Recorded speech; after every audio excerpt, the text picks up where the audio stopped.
একজন লোক দুটি টিয়া পাখি পুষত। সেই টিয়ারা কথা বলতো। একদিন সেই মানুষটি বলল, আমি দূরে এক দীর্ঘ সফরে যাচ্ছি, তোমাদের কিছু লাগলে বলো।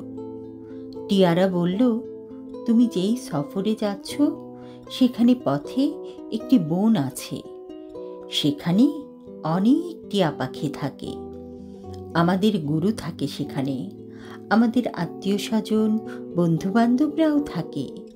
তুমি সেখানে গেলে আমাদের পক্ষ থেকে গুরুকে সালাম জানিও এবং বলো, দুটি টিয়া পাখি যারা এখন খাঁচায় বন্দী পরাধীন, তারা তোমাদের মুক্ত পাখিদের সালাম জানিয়েছে। মানুষটি যাত্রা করল। সে নির্দিষ্ট জঙ্গলে পৌঁছে গিয়ে টিয়াদের বার্তাটি সে গুরুদের দিল।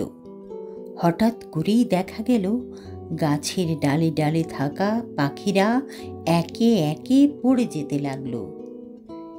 কেউ মরে গেল, কেউ ঢলে পড়ল, আর কিছুক্ষণ পর পুরোটা বন নিস্তব্ধ হয়ে গেল।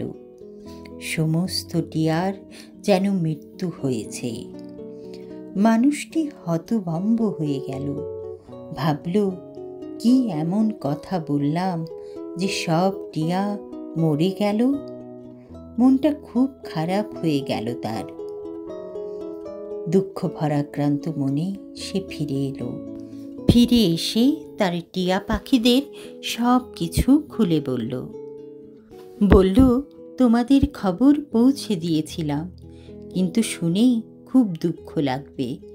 তোমাদের গুরু এবং তার সব শিষ্যরা আমার কথা শোনার পরই মরে গেল।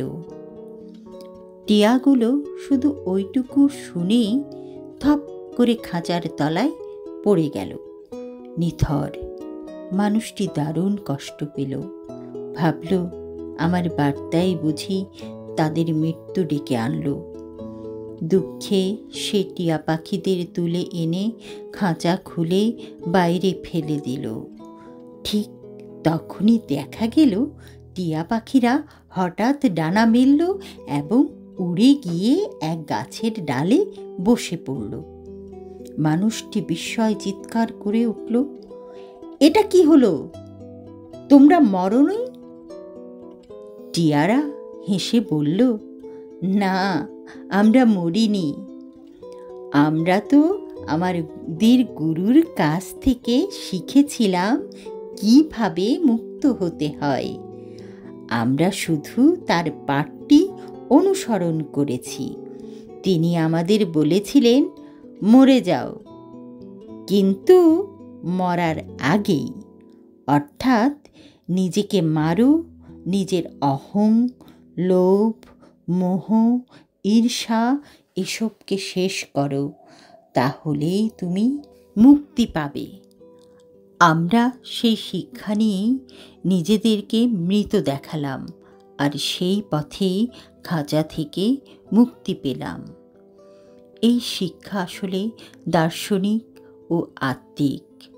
মরো, কিন্তু মরার আগেই, অর্থাৎ নিজেকে বদলাও, নিজের মনের খারাপ দিকগুলোকে শেষ করো, তবেই আসল মুক্তি মিলবে, আসল জীবন শুরু হবে। এটি এক গভীর সুফি শিক্ষা। এই গল্পটি আমাদের শেখায়, মুক্তির জন্য বাইরের দিকে নয়, ভেতরের পরিবর্তন জরুরি। সত্যিকার স্বাধীনতা আসে আত্মিক জাগরণ ও আত্মদর্শনের মধ্য দিয়েই। গল্পটি সংগৃহীত কণ্ঠে ফজিলাতুন্নেসা শাওন।